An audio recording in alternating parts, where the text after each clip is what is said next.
In this video, I'm gonna teach you how to use Kaioken in Dragon Ball Nexus. It's a very easy process, so make sure to follow along. In this video, I'm gonna teach you how to charge Kaioken and how to use it in Dragon Ball Nexus. As you can see, this is how it looks like. All that you have to do to use Kaioken on Dragon Ball Nexus is to press L2 and B or circle at the same time. Keep in mind that you don't have to hit those, you simply press them once and release them at the same time. So try to time them well. So I'm going to display this once more. Press L2 or the left trigger if you are using an Xbox controller, and then B or circle if you're on PlayStation. As soon as you press this, you should see the animation play out. So it's a very quick press at the same time.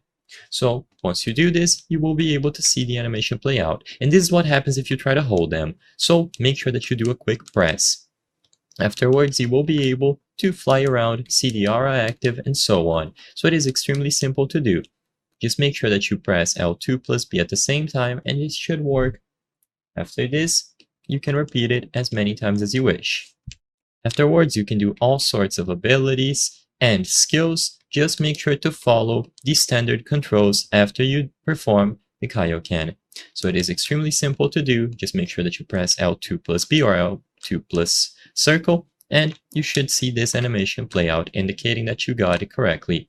And as you can see here, you can just keep holding Kaioken after you get it. So if you just hold the buttons, you will see this animation play out, and it gets progressively stronger and bigger. So you can increment your Kaioken this way. Just keep holding it and eventually you can release. Everything else should also work afterwards. You will be able to do all sorts of skills and actions, and it's easy to do.